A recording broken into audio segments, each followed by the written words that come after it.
Good evening dear students. നമ്മളുടെ സോഷ്യോളജിയുടെ ക്ലാസ്സാണ്. പിന്നെ നമ്മൾ 10ാമത്തെ ചാപ്റ്ററാണ് എടുക്കുന്നത്. 10ാമത്തെ ചാപ്റ്റർ ഇച്ചിരി വലിയൊരു ചാപ്റ്ററാണ്. കുറേയധികം കാര്യങ്ങൾ നമുക്ക് ഇതിനകത്ത് പഠിക്കാനുണ്ട്. പക്ഷെ എല്ലാം സിമ്പിളാണ്. നല്ല നമുക്കറിയാവുന്ന കുറേ കാര്യങ്ങളാണ് കേട്ടോ. വലിയ പ്രയാസമുള്ളൊരു കാര്യങ്ങളും ഇതിനകത്തില്ല. ചാപ്റ്ററിൻ്റെ പേര് കോപ്പറേഷൻ, കോമ്പറ്റീഷൻ, കോൺഫ്ലിക്റ്റ്. അതായത് എന്താണ്? സഹകരണം, മത്സരം, സംഘർഷം. അപ്പം നമുക്കറിയാം സഹകരണം എന്ന് പറഞ്ഞാൽ എന്താണെന്നൊക്കെ നമ്മുടെ ഒരു മനസ്സിലൊരു ധാരണയുണ്ടല്ലോ. സഹകരണം എന്താണെന്ന്. അതുതന്നെയാണ് സഹകരണം. എല്ലാവരോടും സഹകരിച്ചു പോവുക. മത്സരം എന്ന് പറഞ്ഞാൽ നമുക്കറിയാം സംഘർഷം, വഴക്കുണ്ടാക്കിച്ചൊക്കെ അല്ലേ. അതുതന്നെയാണ് ഇവിടെ പറയുന്നത്. സമൂഹത്തിൽ ഈ സംഭവങ്ങളൊക്കെ സമൂഹത്തിൽ നിലനിൽക്കുന്ന കാര്യങ്ങളാണ്. അപ്പം ഇതിനെക്കുറിച്ചൊക്കെയാണ് ഈ ചാപ്റ്ററിൽ നമ്മൾ പഠിക്കുന്നത്. ആദ്യത്തെ ക്വസ്റ്റ്യനിലേക്ക് പോകാം. Define social process. എന്താണ് സാമൂഹ്യ പ്രക്രിയ എന്ന് പറഞ്ഞാൽ? അപ്പോൾ എന്താണ് സാമൂഹ്യ പ്രക്രിയ? സമൂഹവും അതിലെ വ്യക്തികളും പരസ്പരം ഇടപെടുകയും പരസ്പരം സഹകരിക്കുകയും ചെയ്യുന്നതിനെയാണ് സാമൂഹ്യ പ്രക്രിയ എന്ന് പറയുന്നത്. ഇത്രയും പഠിച്ചാൽ മതി. എന്താണെന്ന് നോക്കിക്കേ. സമൂഹവും അതിലെ വ്യക്തികളും, നമ്മളെല്ലാവരും ഒരു സമൂഹത്തിൽ വസിക്കുന്നവരാണ്. ആ സമൂഹത്തിനകത്തുള്ള ആളുകളും അവരെല്ലാവരും കൂടെ പരസ്പരം ഇടപെടുകയും സഹകരിക്കുകയും ഒക്കെ ചെയ്യുന്നതിനെയാണ് എന്ത് പറയുന്നത്? സാമൂഹ്യ പ്രക്രിയ എന്ന് പറയുന്നത്. അടുത്ത നോക്കിയേ. Define corporation. ഇത് ഇച്ചിരി ഇമ്പോർട്ടൻ്റ് ആണ്. കോപ്പറേഷൻ എന്താണ്? സഹകരണം. എന്താണ് സഹകരണം? പേര് പോലെ തന്നെ സഹകരണം, എല്ലാവരുമായിട്ട് സഹകരിച്ച് പ്രവർത്തിച്ച് പോകുന്നതിനെയാണ് ശരിക്കും പറഞ്ഞാൽ സഹകരണം എന്ന് പറയുന്നത്. നമുക്ക് നോക്കാവേ. സഹകരണം എന്നാൽ സമൂഹപരവും ഒപ്പം സാമൂഹ്യ ജീവിതത്തിൻ്റെ അടിസ്ഥാന പ്രക്രിയയുമാണ്. അപ്പം മനുഷ്യ ജീവിതത്തിൻ്റെ ഒരടിസ്ഥാന പ്രക്രിയയാണ് ഈ സഹകരണം എന്ന് പറയുന്നത്. മനുഷ്യർക്ക് ഒറ്റയ്ക്ക് ജീവിക്കുക എന്ന് പറയുന്നത് ഭയങ്കര പ്രയാസമുള്ള കാര്യമാണ്. അതുകൊണ്ട് മനുഷ്യനെല്ലാം പരസ്പരം അങ്ങോട്ടും ഇങ്ങോട്ടും സഹകരിച്ചാണ് ജീവിച്ചു പോകുന്നത്. സഹകരണമില്ലാതെ സമൂഹത്തിന് നിലനിൽക്കാനാവില്ല. പൊതു ലക്ഷ്യം നേടിയെടുക്കുന്നതിനായി രണ്ടോ അതിലധികമോ വ്യക്തികളോ സംഘങ്ങളോ തമ്മിലുള്ള പരസ്പര പ്രവർത്തനമാണിത്. എന്തെങ്കിലുമൊക്കെ ലക്ഷ്യങ്ങൾ നേടിയെടുക്കണമെന്നുണ്ടെങ്കിലും നമ്മളെല്ലാവരും കൂടി സഹകരിച്ച് പ്രവർത്തിച്ചാൽ ആ ലക്ഷ്യങ്ങളൊക്കെ നേടിയെടുക്കാൻ കഴിയുന്നത്. സഹകരണം എന്നാൽ ഒന്നിച്ച് പ്രവർത്തിക്കൽ എന്നാണ് അർത്ഥം. അപ്പോൾ സഹകരണം എന്ന് പറഞ്ഞാൽ എന്താണ്? ഒന്നിച്ച് പ്രവർത്തിക്കുക എന്നാണ് അർത്ഥം. പൊതുവായ പ്രതിഫലത്തിനായി കൂട്ടായി ഒത്തൊരുമിച്ച് പ്രവർത്തിക്കുന്നതിനെയാണ് സഹകരണം എന്ന് പറയുന്നത്. ആ പൊതുവായിട്ട് എന്തെങ്കിലുമൊക്കെ ലക്ഷ്യങ്ങൾ നേടിയെടുക്കാൻ വേണ്ടി നമ്മളെല്ലാവരും കൂടെ ഒത്തൊരുമിച്ച് പ്രവർത്തിക്കുന്നതിനെയാണ് സഹകരണം എന്ന് പറയുന്നത്. സമൂഹത്തിലുള്ള ആളുകളെല്ലാം കൂടി ഒരുമിച്ച് പ്രവർത്തിക്കുന്നതാണ് സഹകരണം.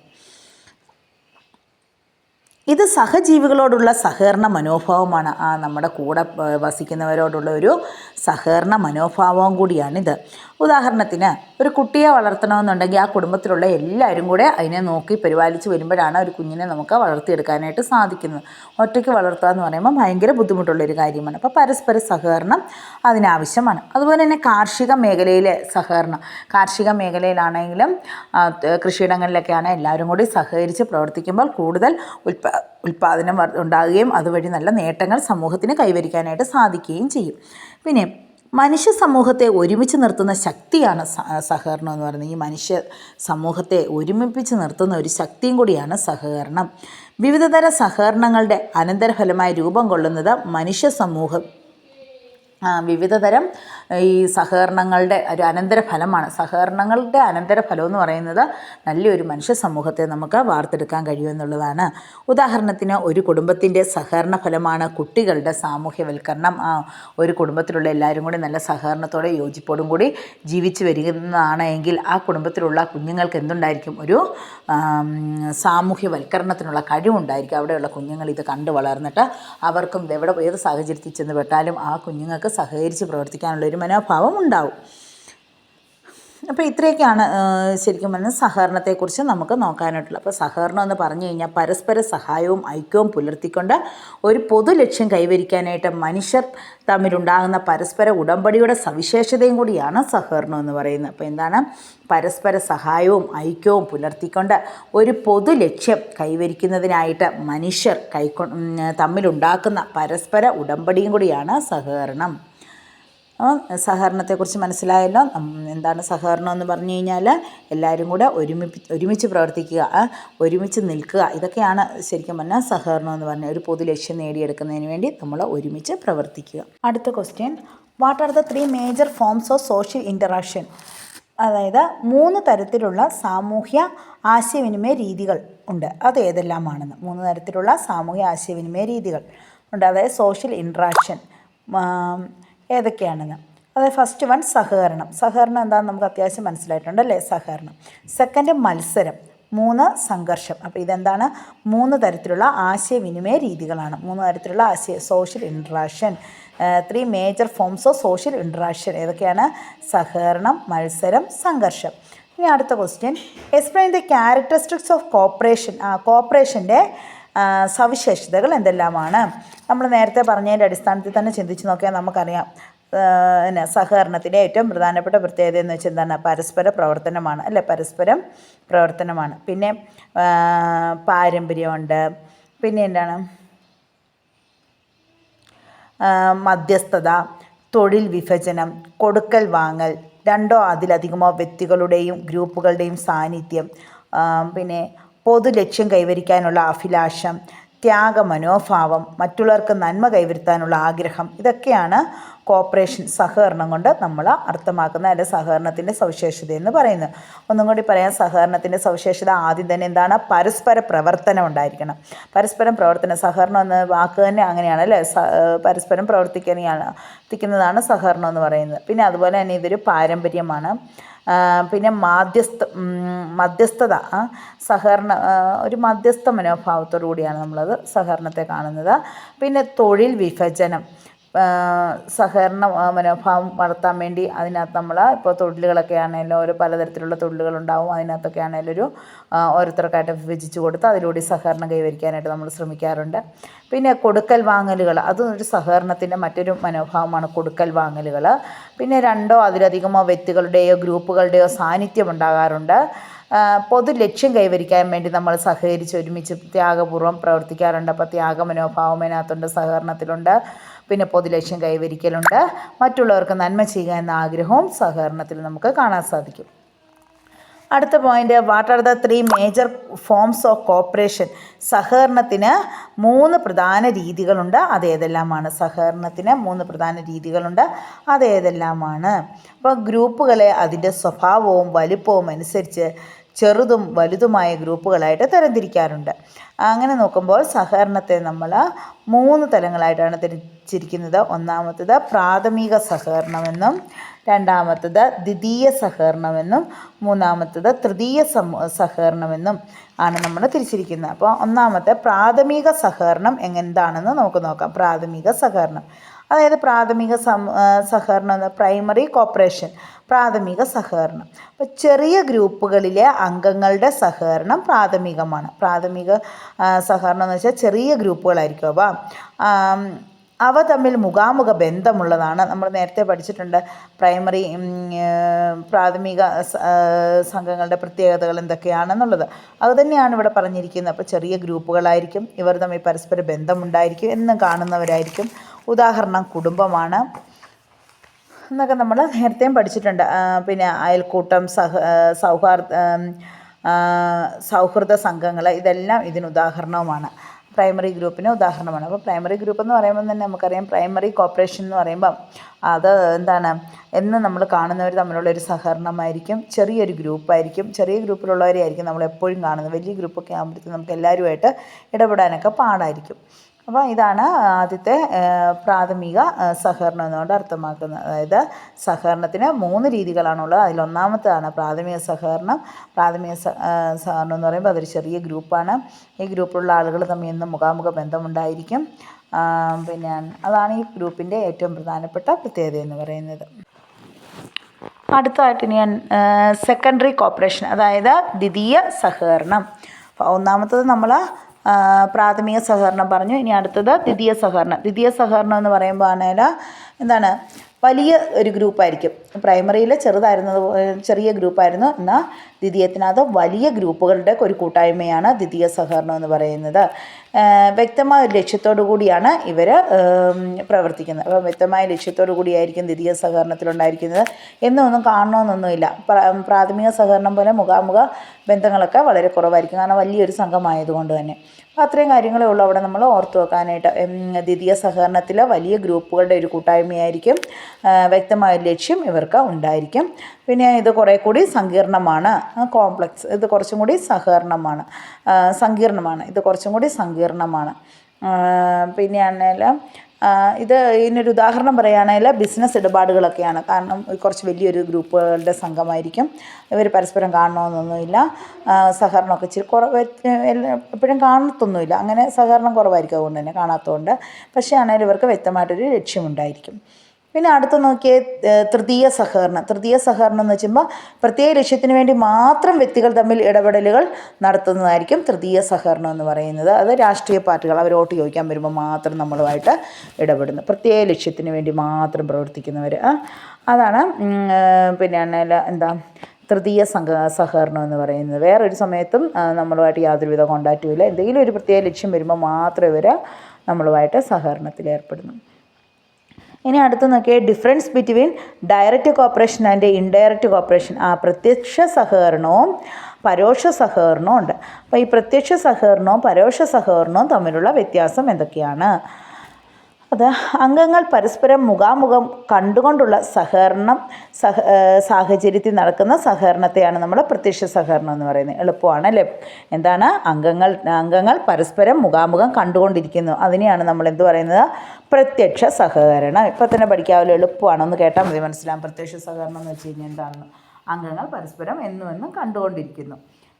അതുപോലെ തന്നെയാണെങ്കിൽ അതിനുദാഹരണമാണ് കൃഷി ചെയ്യുന്നത്, പല ആളുകൾ ചേർന്ന് ഒരു കല്ല് ഉരുട്ടി മാറ്റുന്നത്. ഇതൊക്കെയാണ് പ്രത്യക്ഷ സഹകരണത്തിന്. വലിയൊരു കല്ലൊക്കെ ഉരുട്ടി മാറ്റണമെങ്കിൽ നമുക്ക് പലരുടെ സഹായം ആവശ്യമാണ്. എല്ലാവരും കൂടി അത് ഉരുട്ടി മാറ്റുന്നത്. അതുപോലെ സഹകരണമാണ്. അത് പരസ്പരം കണ്ടുകൊണ്ടും മുഖാമുഖം ദർശിച്ചുകൊണ്ടുള്ള ഒരു സഹകരണം.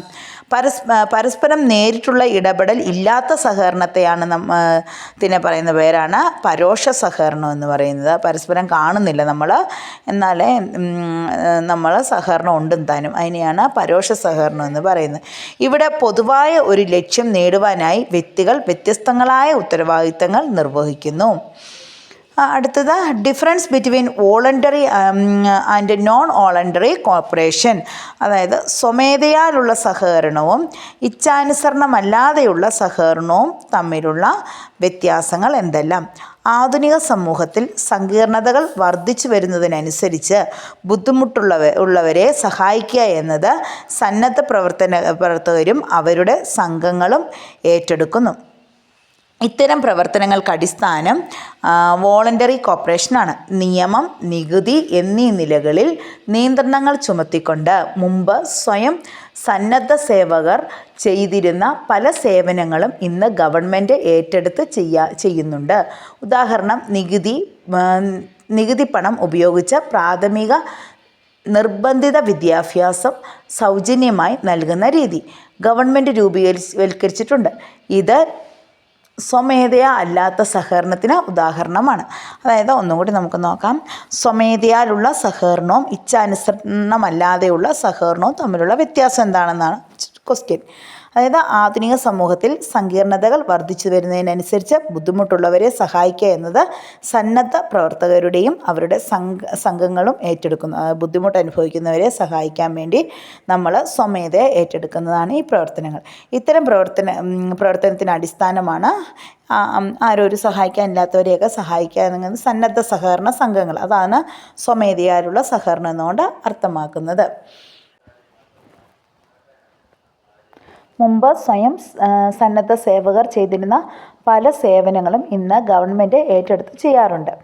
അതായത് ഉദാഹരണത്തിന് നികുതി പണം ഉപയോഗിച്ച് പ്രാഥമിക നിർബന്ധിത വിദ്യാഭ്യാസം സൗജന്യമായി നൽകുന്ന രീതി ഗവൺമെൻറ് രൂപവൽക്കരിച്ചിട്ടുണ്ട്.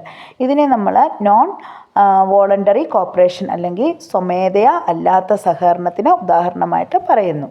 അപ്പോൾ നികുതി പണമൊക്കെ ഉപയോഗിച്ചുകൊണ്ട് ഗവൺമെൻറ് നിർബന്ധിത വിദ്യാഭ്യാസമൊക്കെ ഇന്ന് പറയുന്നുണ്ട്. കുഞ്ഞുങ്ങൾക്ക് നിർബന്ധിത വിദ്യാഭ്യാസം കൊടുക്കണം. 14 വയസ്സ് വരെയുള്ള കുഞ്ഞുങ്ങൾക്ക്, 6 മുതൽ 14 വയസ്സ് വരെ 15 വയസ്സ് വരെയുള്ള കുഞ്ഞുങ്ങൾക്ക് നിർബന്ധിത വിദ്യാഭ്യാസം വേണം, ഉച്ചക്കഞ്ഞി കൊടുക്കണം അതൊക്കെയാണ് നോൺ വോളണ്ടറി കോപ്പറേഷനകത്ത് വരുന്നത്. ഇനി അടുത്തത് ഡിഫൈൻ കോമ്പറ്റീഷൻ. മത്സരം എന്താണെന്ന് നിർവചിക്കുക. അപ്പോൾ ആ മത്സരം എന്താണെന്നുള്ളതിനാണെങ്കിൽ ഇതൊരു സാമൂഹ്യ പ്രക്രിയ രീതിയാണ്. മത്സരം എന്ന് പറഞ്ഞു കഴിഞ്ഞാൽ അതൊരു സമൂഹത്തിൽ നടക്കുന്ന ഒരു പ്രക്രിയയാണ്. സ്വാഭാവികമായി സമൂഹത്തിൽ നിലനിൽക്കുന്ന ഒരു സമരമാണിതാണെങ്കിൽ എല്ലാ ആഗ്രഹങ്ങളും ആവശ്യങ്ങളും നിറവേറ്റാൻ ഒരാൾക്കും ഒരിക്കലും സാധിക്കുന്നില്ലാത്ത അവസ്ഥയുടെ അടിസ്ഥാനമായിട്ടൊക്കെയാണ് ഇതിനെ നമ്മൾ പറയുന്നത്. അതായത് സ്വാഭാവികമായിട്ടും സമൂഹത്തിൽ കണ്ടുവരുന്ന ഒരു പ്രക്രിയ എന്ന് പറയാം. ഇതൊരു സാമൂഹ്യ പ്രക്രിയയ്ക്ക് ഒരു സാമൂഹ്യ പ്രക്രിയയും കൂടിയാണിതാണെല്ലാം. അപ്പോൾ നമ്മളിതിനകത്ത് മെയിനായിട്ട് ഓർത്ത് വെക്കേണ്ടത് ഇതിൻ്റെ ഡെഫിനിഷനാണ്. ഈ ഡെഫിനിഷൻ നിങ്ങൾ നന്നായിട്ട് പഠിച്ചു വെക്കുക.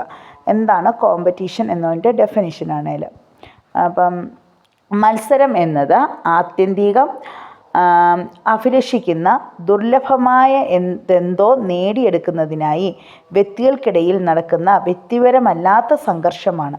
അതായത് മത്സരം എന്നത് അത്യധികം അഭിലഷിക്കുന്ന ദുർലഭമായതെന്തോ, നമുക്ക് നേടാൻ പറ്റാത്തതെന്തോ നേടിയെടുക്കുന്നതിനായിട്ട് വ്യക്തികൾക്കിടയിൽ നടക്കുന്ന വ്യക്തിപരമല്ലാത്ത സംഘർഷമാണിത്. അടുത്തത് explain the characteristics of competition. ഈ കോമ്പറ്റീഷന് കുറേയേറെ സവിശേഷതകളുണ്ട്. അതെന്തൊക്കെയാണെന്ന്. അതായത് ഒന്നാമത്തെ നോക്കിയേ, ദൗർലഭ്യമാണ് മത്സരം ഉണ്ടാക്കുന്നത് ദൗർലഭ്യമാണെന്ന്. അതായത് ഒരു സാധനത്തിൻ്റെ അളവ് കുറവാണ്. ഇപ്പോൾ അരി എന്നത് പറയുന്നത് മാർക്കറ്റിൽ കിട്ടാനില്ല. അപ്പോൾ എന്താണ്, അവിടെയാണെങ്കിൽ ഉള്ള സാധനങ്ങൾക്ക് വേണ്ടി മത്സരം ഉണ്ടാകും അല്ലേ. അത് പൂഴ്ത്തി വെക്കാനുള്ള സാധ്യതകൾ കാണുന്നു. കടക്കാരൊക്കെ ആണെങ്കിലും അങ്ങനെ ഒരു സാധനം ലഭിക്കുന്നില്ല എന്ന് കാണുമ്പോഴാണ് അവിടെ അത് നേടിയെടുക്കാനായിട്ടുള്ളൊരു മത്സരം ഉണ്ടാകുന്നത്. കുറച്ചേ ഉള്ളൂ, അപ്പോൾ അത് തട്ടിപ്പറിച്ചെടുക്കാനൊക്കെ ഉള്ളൊരു മത്സരം. അതുതന്നെയാണ് ഇവിടെ ദൗർലഭ്യമാണ് മത്സരത്തിൻ്റെ ഒന്നാമത്തെ പോയിൻ്റ് എന്ന് പറയുന്നത്, സവിശേഷത. അപ്പോൾ ഒന്നാമത്തെ സവിശേഷത സിമ്പിളാണ്, ദൗർലഭ്യമാണ് മത്സരത്തിലെ ഒന്നാമത്തെ സവിശേഷത. ആളുകൾ ആഗ്രഹിക്കുന്ന സാധനങ്ങൾക്കും സേവനങ്ങൾക്കും ദൗർലഭ്യമുണ്ടാകുമ്പോൾ അതിനായി മത്സരമുണ്ടാകുന്നു. നമ്മൾ എന്തെങ്കിലുമൊക്കെ ആഗ്രഹിക്കുമ്പോൾ അത് കിട്ടാനില്ലാതെ വരുമ്പോൾ അവിടെ എന്തുണ്ടാകുന്നു, മത്സരമുണ്ടാകുന്നു. മനുഷ്യൻ്റെ ആവശ്യങ്ങൾ അപരിമിതവും ആവശ്യങ്ങളെ തൃപ്തിപ്പെടുത്താനുള്ള വിഭവങ്ങൾ പരിമിതവുമാണ്. മനുഷ്യൻ്റെ ആവശ്യങ്ങൾ ഒത്തിരിയാണ്. മനുഷ്യർക്ക് ഒത്തിരി ആവശ്യങ്ങളോ താല്പര്യങ്ങളൊക്കെ ധാരാളമായിട്ടുണ്ട്. പക്ഷേ അതിനുള്ള വിഭവങ്ങൾ വളരെ കുറച്ച് മാത്രമേ ഉള്ളൂ എങ്കിൽ അവിടെ നമുക്ക് എന്ത് കാണാൻ സാധിക്കും, മത്സരം കാണാനായിട്ട് സാധിക്കും. ഇനി അടുത്ത രണ്ടാമത്തെ പോയിന്റ് നോക്കിയേ, മത്സരവും സമൃദ്ധിയും. സമൃദ്ധിയുടെ അന്തരീക്ഷത്തിലും മത്സരം ഉണ്ടാകാറുണ്ട്. നമ്മൾ ആദ്യം പറഞ്ഞ ദൗർലഭ്യമുള്ളപ്പോൾ മത്സരം ഉണ്ടാകുന്നു. എന്നാൽ മത്സരവും സമൃദ്ധി ഉള്ളപ്പോഴും നമുക്ക് ധാരാളമായിട്ട് കിട്ടാനുണ്ട്. ആ അവസരത്തിലും മത്സരം ഉണ്ടാകും. എല്ലാവർക്കും തൊഴിൽ ഉള്ളപ്പോൾ ഉന്നത പദവി കരസ്ഥമാക്കുന്നതിനായി മത്സരം നടക്കുന്നുണ്ട്. എല്ലാവർക്കും നല്ല തൊഴിലൊക്കെ ഉള്ളപ്പോൾ അതിലേറ്റവും മികച്ചപ്പെട്ടത് നേടിയെടുക്കാൻ വേണ്ടി നമ്മൾ മത്സരം നടത്തുന്നുണ്ട്. പിന്നെ മത്സരം അനുസ്യൂതമാണ്. മത്സരം എന്ന് പറയുന്ന ഒരു കണ്ടിന്യൂസ് പ്രോസസ്സാണ്. മത്സരം അനുസ്യൂതമാണ്. മത്സരം തുടർ പ്രക്രിയയാണ്. സാമൂഹ്യ പ്രവർത്തനത്തിൻ്റെയും ഇടപെടലുകളുടേതുമായ എല്ലാ മേഖലകളിലും മത്സരം കാണാം. മത്സരം എന്ന് പറയുന്നത് ഒരു തുടർ പ്രക്രിയയാണ്, അല്ലെ മത്സരം അനുസ്യൂതമാണ്. അപ്പോൾ 3 പോയിന്റുകൾ നമ്മൾ പറഞ്ഞിട്ടുണ്ട്. എന്തൊക്കെയാണ്? ദൗർലഭ്യമാണ് മത്സരം ഉണ്ടാക്കുന്നത്, മത്സരവും സമൃദ്ധിയും ഉണ്ട് രണ്ടാമത്തെ പോയിന്റ്. മൂന്നാമത്തെ മത്സരം ഒരു തുടർ പ്രക്രിയയാണ്, അല്ല അനുസ്യൂതമാണ്. ഇനി മത്സരത്തിൻ്റെ സവിശേഷത എന്ന് പറഞ്ഞാൽ മത്സരം സർവ്വലൗകികമാണ്. മത്സരം എന്ന് പറയുന്നത് സർവ്വലൗകികമാണ്. ഈ ലോകത്തെല്ലായിടത്തും മത്സരം നമുക്ക് കാണാനായിട്ട് സാധിക്കും. ബിസിനസ്സുകാർ ഇടപാടുകാരെ കിട്ടാൻ വേണ്ടി മത്സരിക്കുന്നു. അഭിഭാഷകർ കക്ഷികളെ കിട്ടാൻ വേണ്ടി മത്സരിക്കുന്നു. വിദ്യാർത്ഥികൾ റാങ്കിന് വേണ്ടി മത്സരിക്കുന്നു. അങ്ങനെ ഈ മത്സരം എന്ന് പറയുന്നത് സർവ്വലൗകികമാണ്, എല്ലായിടത്തും കാണാൻ സാധിക്കുന്നതാണ്. അടുത്ത പോയിന്റ് നോക്കിയേ, മത്സരം ഓജസ്സുള്ളതാണ്. മത്സരം എന്ന് പറയുന്നത് നല്ല ഓജസ്സുള്ള അല്ലെ ഊർജ്ജസ്വലമുള്ളതാണ് അല്ലേ. മത്സരം നേട്ടങ്ങൾ വരിക്കാൻ പ്രേരിപ്പിക്കുന്നു അല്ലേ. മത്സരം എന്ന് പറയുന്നത് നമ്മളെ നേട്ടങ്ങൾ കൊയ്യാൻ വേണ്ടി പ്രേരിപ്പിക്കുന്ന ഒന്നാണ്. ഈ മത്സരം എന്തിനു കാരണമാകുന്നു? സാമൂഹ്യ പരിവർത്തനത്തിന്, സമൂഹത്തിൽ മാറ്റങ്ങൾ കൊണ്ടുവരാനും ഇത് സഹായിക്കുന്നു. അടുത്ത 6ാമത്തെ പോയിന്റ്, മത്സരം സാമൂഹ്യ പരിവർത്തനത്തിനു കാരണമായിത്തീരുന്നു. മത്സരം എന്തിനു കാരണമായിത്തീരുന്നു? സമൂഹത്തിന് മാറ്റം കൊണ്ടുവരാനായിട്ട് മത്സരത്തിന് സാധിക്കുന്നു. സാമൂഹ്യ പരിവർത്തനത്തിന് കാരണമായിത്തീരുന്നു. ആഗ്രഹിക്കുന്ന ലക്ഷ്യം നേടാൻ പുതിയ പെരുമാറ്റ രീതി സ്വീകരിക്കാൻ മത്സരബുദ്ധി മനുഷ്യനെ പ്രേരിപ്പിക്കുന്നു. അടുത്ത 7ാമത്തെ പോയിന്റ്, മത്സരം വ്യക്തിപരവും വ്യക്തിപരമല്ലാത്തതുമാണ്. മത്സരം വ്യക്തിപരവുമുണ്ട് വ്യക്തിപരമല്ലാത്തതുമുണ്ട്. സാധാരണയായി മത്സരം ഒരു ലക്ഷ്യത്തെ മുൻനിർത്തിയായിരിക്കും, വ്യക്തികൾക്കെതിരെ ആയിരിക്കില്ല. എന്തെങ്കിലുമൊക്കെ ലക്ഷ്യം, മത്സരം എന്ന് പറയുന്നത് മിക്കവാറും എന്തെങ്കിലുമൊക്കെ ലക്ഷ്യത്തിന് റാങ്ക് നേടിയെടുക്കുക എന്ന ലക്ഷ്യം, അല്ലെങ്കിൽ ഓട്ടത്തിൽ ജയിക്കുക എന്ന ലക്ഷ്യം, ഇങ്ങനെ ഓരോ സ്പോർട്സ് ഇനങ്ങളിൽ ജയിക്കുക, ഇങ്ങനെയൊക്കെ ഓരോ ലക്ഷ്യത്തിന് അടിസ്ഥാനമാക്കിയായിരിക്കും നമ്മൾ മത്സരം ഉണ്ടാക്കുന്നത്. ഒരു തെരഞ്ഞെടുപ്പിൽ 2 പേർ മത്സരിക്കുമ്പോൾ മത്സരം വ്യക്തിപരമായി തീരുന്നു. അത് ശത്രുതയ്ക്കും വച്ചേക്കും. അപ്പോൾ സാധാരണയായി മത്സരം ഒരു ലക്ഷ്യത്തെയാണ് മുന്നിൽ വയ്ക്കുന്നത്.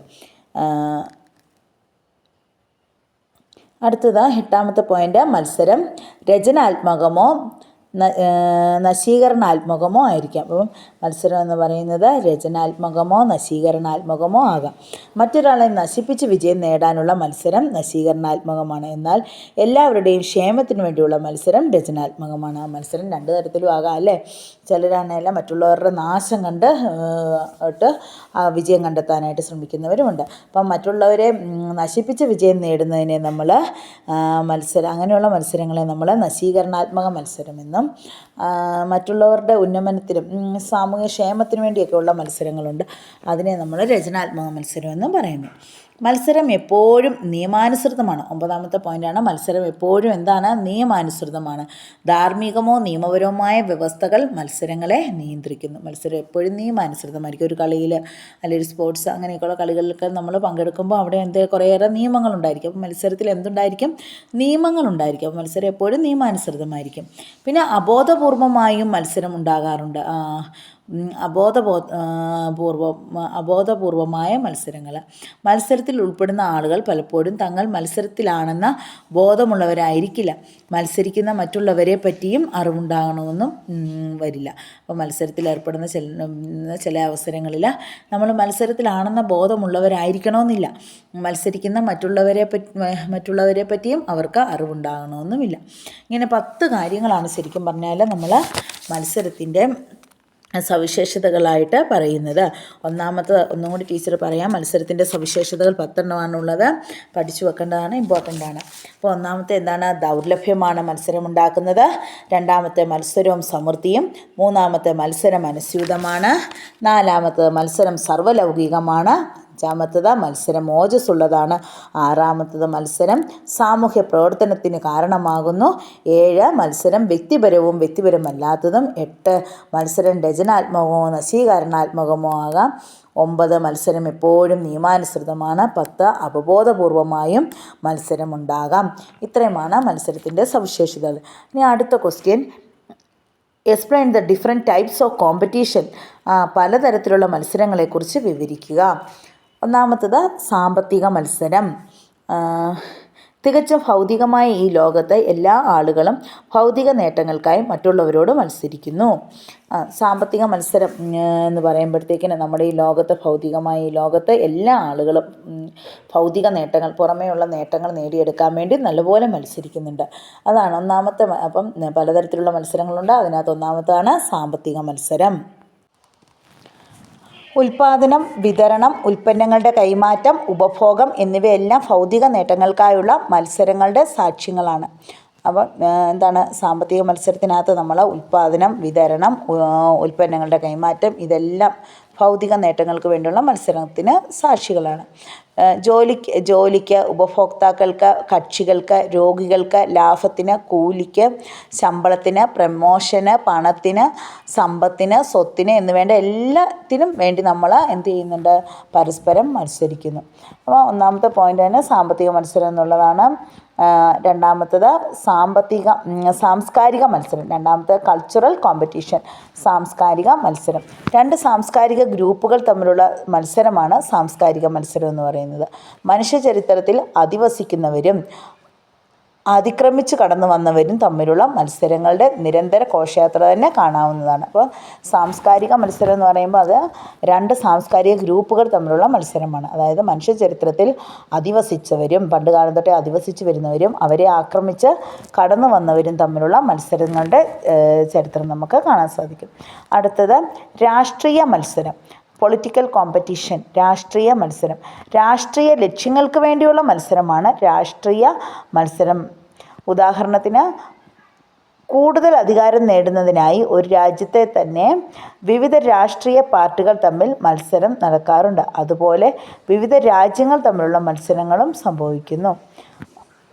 അടുത്തത് സാമൂഹ്യം, സോഷ്യൽ കോമ്പറ്റീഷൻ. അപ്പോൾ അങ്ങനെ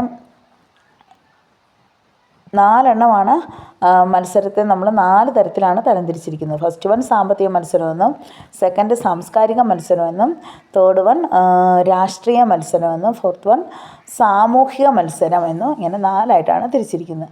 അപ്പോൾ സാമൂഹ്യ മത്സരം സാമൂഹ്യ നേട്ടങ്ങൾ കൈവരിക്കുന്നതിനെ ആസ്പദമാക്കിയിട്ടുള്ളതാണ് സാമൂഹ്യ മത്സരം എന്ന്. സമൂഹത്തിലെ നേട്ടങ്ങളൊക്കെ നേടിയെടുക്കുന്നതുമായിട്ട് ബന്ധപ്പെട്ടുള്ള മത്സരം. പിന്നെ സാമൂഹ്യ മത്സരം നേട്ടങ്ങൾ കൈവരിക്കുന്നതിനെ ആസ്പദമാക്കിയാണ്. അന്തസ്സ്, സ്ഥാനം, ചലനാത്മകത എന്നിവയ്ക്ക് വേണ്ടി ആളുകൾ എപ്പോഴും മത്സരിച്ചു കൊണ്ടേയിരിക്കുകയാണ് അല്ലേ. സമൂഹത്തിലൊരു പദവി നേടിയെടുക്കാനായിട്ടും പിന്നെ എന്നാൽ അന്തസ്സ് നേടിയെടുക്കാനും ഒക്കെ ആയിട്ട് ആളുകൾ ഇങ്ങനെ മത്സരിച്ചു കൊണ്ടേയിരിക്കുകയാണ്. എപ്പോഴും മത്സരിച്ചുകൊണ്ടിരിക്കുന്നത് സാമൂഹ്യ മത്സരം അല്ലെങ്കിൽ സോഷ്യൽ കോമ്പറ്റീഷനിലാണ്. എപ്പോഴും ഉള്ള മത്സരമാണ് ഇവിടെ സാമൂഹ്യ മത്സരത്തിൽ നമുക്ക് കാണാൻ സാധിക്കുന്നത്. അപ്പോൾ ഇത്രയൊക്കെയാണ് പലതരത്തിലുള്ള മത്സരങ്ങളെക്കുറിച്ച് പറഞ്ഞവയാണെങ്കിൽ ഡിഫറെൻറ്റ് ടൈപ്സ് ഓഫ് കോമ്പറ്റീഷൻ. പലതരത്തിലുള്ള മത്സരങ്ങൾ എന്ന് പറയുമ്പോഴത്തേന് സാമ്പത്തിക മത്സരമുണ്ട്, സാംസ്കാരിക മത്സരമുണ്ട്, രാഷ്ട്രീയ മത്സരമുണ്ട്, സാമൂഹ്യ മത്സരമുണ്ട്. ഇനി അടുത്തതായി explain the functions of competition. മത്സരത്തിൻ്റെ ധർമ്മങ്ങൾ എന്തെല്ലാമാണ്? മത്സരത്തിന് പല ധർമ്മങ്ങളുണ്ട്. അത് ഏതെല്ലാമാണ്? മത്സരത്തിന് ശരിക്കും 5 ധർമ്മങ്ങളാണുള്ളത്. ഒന്നാമത്തത് വ്യക്തികൾക്ക് പദവി ലഭിക്കുന്നു. മത്സരത്തിൻ്റെ ഒന്നാമത്തെ ധർമ്മം എന്ന് പറഞ്ഞു കഴിഞ്ഞാൽ വ്യക്തികൾക്ക് പദവി ലഭിക്കുന്നു. സാമൂഹ്യമായ ചലനാത്മകത അല്ലെങ്കിൽ മാറ്റമുണ്ടാക്കുന്നു. സാമ്പത്തിക പുരോഗതി കൈവരിക്കുന്നു. സാമ്പത്തിക പുരോഗതി കൈവരിക്കുന്നു. പുതിയ അനുഭവങ്ങൾ ഉണ്ടാകുന്നു. പ്രേരണയുടെ ഉറവിടമാകുന്നു. ഇത്രയൊക്കെയാണ് എക്സ്പ്ലെയിൻ ദ ഫങ്ഷൻസ് ഓഫ് കോമ്പറ്റീഷൻ്റെ ഫങ്ഷൻസ്. ഇനി അടുത്ത question, difference between cooperation and competition. കോപ്പറേഷനും കോമ്പറ്റീഷനും തമ്മിലുള്ള വ്യത്യാസം എന്തെല്ലാമാണെന്നാണ് അടുത്തത്. സഹകരണവും മത്സരവും തമ്മിലുള്ള വ്യത്യാസം. സഹകരണം എന്ന് പറഞ്ഞു കഴിഞ്ഞാൽ നമുക്കറിയാം ഇന്നാണ് സഹകരണം. പൊതു ലക്ഷ്യം നേടുന്നതിന് വേണ്ടിയുള്ളതാണ് അല്ലേ. പൊതുവായ ലക്ഷ്യത്തിന് വേണ്ടിയുള്ളതാണ് സഹകരണം. മത്സരം അങ്ങനെയല്ല, പ്രതിഫലം കൈയടക്കാനുള്ളതാണ് മത്സരം. ഇനി രണ്ടാമത്തെ പോയിന്റ് നോക്കിയേ, ജനങ്ങളുടെ കൂട്ടായ പ്രവർത്തനത്തിൽ അധിഷ്ഠിതമാണ് സഹകരണം അല്ലേ. സഹകരണം നമ്മൾ ആദ്യം തന്നെ പറഞ്ഞു, മനുഷ്യർക്ക് ഒറ്റയ്ക്ക് നിന്നൊന്നും ചെയ്യാൻ സാധിക്കുകയില്ല. സഹകരണത്തോടു കൂടിയേ അവർക്ക് എന്തെങ്കിലും കാര്യങ്ങൾ ചെയ്യാനായിട്ട് സാധിക്കുള്ളൂ. ഇപ്പം ജനങ്ങളുടെ കൂട്ടായ പ്രവർത്തനത്തിൽ അധിഷ്ഠിതമാണ് സഹകരണം. മത്സരവും സംഘങ്ങൾ തമ്മിലും വ്യക്തികൾ തമ്മിലുമുള്ള മത്സരം നടക്കണമെങ്കിൽ ഒന്നില്ലെങ്കിൽ 2 ഗ്രൂപ്പുകൾ തമ്മിലായിരിക്കും, അല്ലെങ്കിൽ വ്യക്തികൾ തമ്മിലായിരിക്കും മത്സരം. സഹകരണം എന്ന് പറയുന്നത് രചനാത്മകമായ ഫലമുളവാക്കും. നല്ല സഹകരണം എപ്പോഴും നന്മയാണ് കൈവരിക്കാനായിട്ട് നമ്മളെ സഹായിക്കുന്നത്. മത്സരം രചനാത്മക ഫലവും നിഷേധാത്മക ഫലവും ഉണ്ടാക്കുന്ന മത്സരത്തിലൂടെ നമുക്ക് നല്ല ഫലങ്ങളും ഉണ്ടാകാം, ചീത്ത ഫലങ്ങളും ഉണ്ടാകാം. സഹകരണം സീമാതീതമാണ്. അതായത് സഹകരണത്തിന് പരിധികളില്ല, എന്നാൽ മത്സരത്തിന് പരിധികളുണ്ട്. സീമ എന്നുകൊണ്ട് അതിർത്തി എന്നാണ് അർത്ഥം. സീമ എന്ന വാക്കിന് അർത്ഥം അതിർത്തി എന്നാണ്. അപ്പോൾ സഹകരണത്തിന് അതിരുകളില്ല, മത്സരത്തിന് പരിമിതിയുണ്ട്. 5ാമത്തെ പോയിൻ്റ്, സഹകരണം സംതൃപ്തി ഉളവാക്കും. സഹകരണം എല്ലാവരും ഒരുമിച്ച് പ്രവർത്തിക്കുമ്പോൾ നമുക്കൊരു ഉള്ളിലൊരു സംതൃപ്തി ഉണ്ടാകും.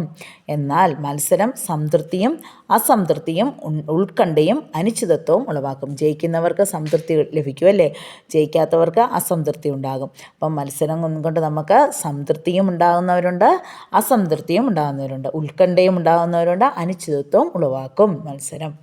അപ്പോൾ ഇതാണ് സഹകരണവും മത്സരവും തമ്മിലുള്ള വ്യത്യാസം എന്ന് പറയുന്നത്. സിമ്പിളാണ്, പഠിച്ചു വെക്കണം സഹകരണവും മത്സരവും തമ്മിലുള്ള വ്യത്യാസം. അടുത്തത് ഡിഫൈൻ കോൺഫ്ലിക്റ്റ്. സംഘർഷം എന്താണെന്ന് നിർവചിക്കുക. Define conflict.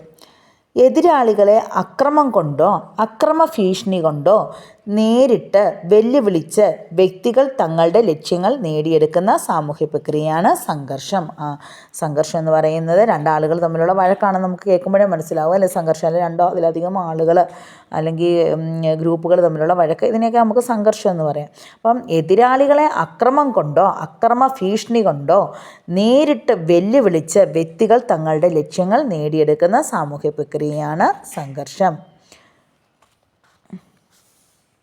അല്ലെങ്കിൽ നമുക്കിങ്ങനെ നിർവചിക്കാം: എതിർക്കുന്നതിനോ ചെറുത്ത് നിൽക്കുന്നതിനോ ഭീഷണിപ്പെടുത്തുന്നതിനോ ബോധപൂർവം നടത്തുന്ന ശ്രമത്തെയാണ് സംഘർഷം. എതിർക്കുന്നതിനോ ചെറുത്ത് നിൽക്കുന്നതിനോ ഭീഷണിപ്പെടുത്തുന്നതിനോ ബോധപൂർവം നടത്തുന്ന ശ്രമത്തെയാണ് സംഘർഷം എന്ന് പേരിട്ട് വിളിക്കുന്നത്. ഇനി അടുത്തത്, explain the characteristics of conflict. സംഘർഷത്തിൻ്റെ സവിശേഷതകൾ എന്തെല്ലാമാണ്? അപ്പോൾ ഫസ്റ്റ് വൺ, സംഘർഷം എന്നത് വ്യക്തിപരമായ പ്രക്രിയയാണ്. സംഘർഷം എന്നത് വ്യക്തിപരമായ ഒരു പ്രക്രിയയാണ്. അതിലേർപ്പെടുന്നവർ പരസ്പരം വ്യക്തിപരമായി ആക്രമിക്കുന്നതിനും ഉപദ്രവം ഏൽപ്പിക്കുന്നതിനും ലക്ഷ്യമിടുന്നു.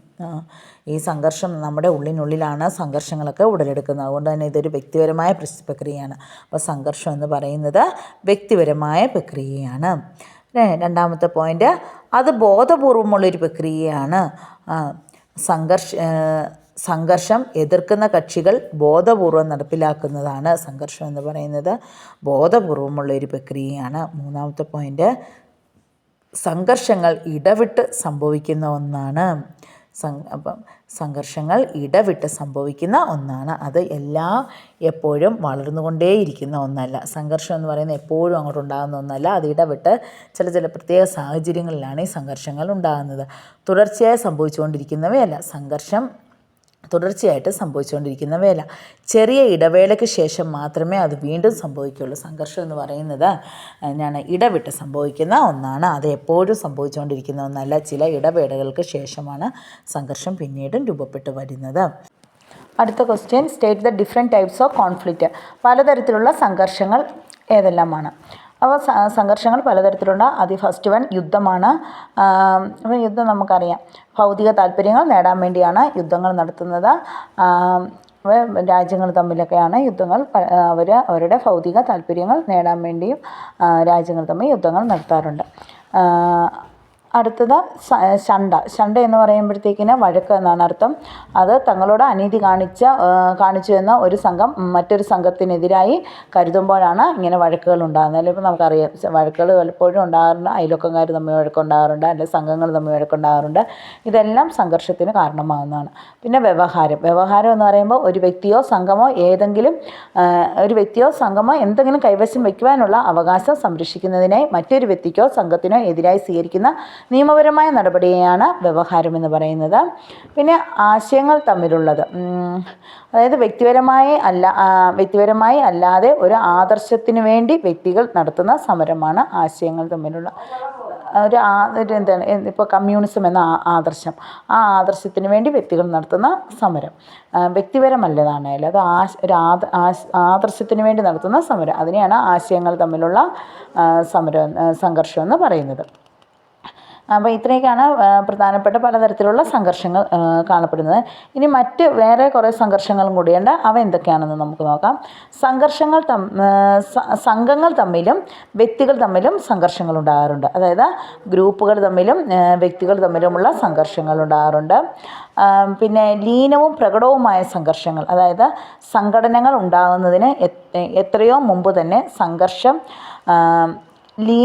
ലീനമായി കിടപ്പുണ്ടാകും. അതായത് ലീനമാകുന്ന വെച്ചാൽ അന്തർലീനമായിട്ടുള്ളതെന്നൊക്കെ പറയത്തില്ല, ഉള്ളിൽ ഒരു ഈ വഴക്കിൻ്റെയൊക്കെ ഇത് നമ്മുടെ ഉള്ളിൽ തന്നെ കിടക്കുക. എന്നിട്ട് അത് പിന്നീട് എപ്പോഴൊക്കെയോ പൊട്ടി പുറത്തേക്ക് വരുന്നത്, അതിനെയാണ് ലീനമായ പ്രകടനം എന്ന് പറയുന്നത്.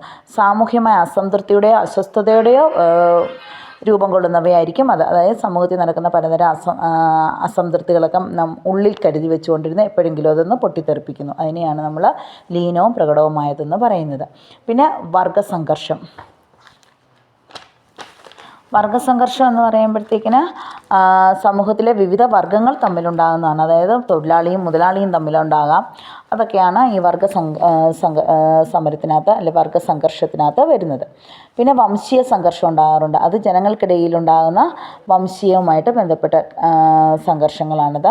പിന്നെ ജാതീയ സംഘർഷങ്ങൾ, സമൂഹത്തിലെ ഉയർന്നവരും താഴ്ന്നവരും തമ്മിലുണ്ടാകുന്ന സംഘർഷങ്ങൾ. പിന്നെ ഗ്രൂപ്പ് സംഘർഷങ്ങൾ, രാഷ്ട്രീയമോ സാമൂഹ്യമോ സാമ്പത്തികമായ ഗ്രൂപ്പുകാർ തമ്മിലുണ്ടാകുന്ന സംഘർഷങ്ങൾ. അന്താരാഷ്ട്ര സംഘർഷം സംഘർഷങ്ങൾ, രണ്ടോ അതിലധികമോ രാജ്യങ്ങൾ തമ്മിലോ രാഷ്ട്രീയമോ മതപരമോ ആയ സാമ്പത്തികമായ കാരണങ്ങളാലും സംഘർഷങ്ങൾ ഉണ്ടാകാറുണ്ട്. ജസ്റ്റ് ഇതൊക്കെ ഒന്ന് അത്യാവശ്യം വായിച്ച് മനസ്സിലാക്കി വെച്ചാൽ മതി. ഇതിലേറ്റവും ഇമ്പോർട്ടൻ്റ് ആയിട്ടുള്ളതാണ് അടുത്ത ക്വസ്റ്റ്യൻസ് ആണ്. Difference between competition and conflict. ഇതാണ് ഏറ്റവും ഇമ്പോർട്ടൻ്റ് ആയിട്ടുള്ള, എപ്പോഴും പരീക്ഷയ്ക്ക് ചോദിക്കാറുള്ളൊരു ക്വസ്റ്റ്യനാണ്.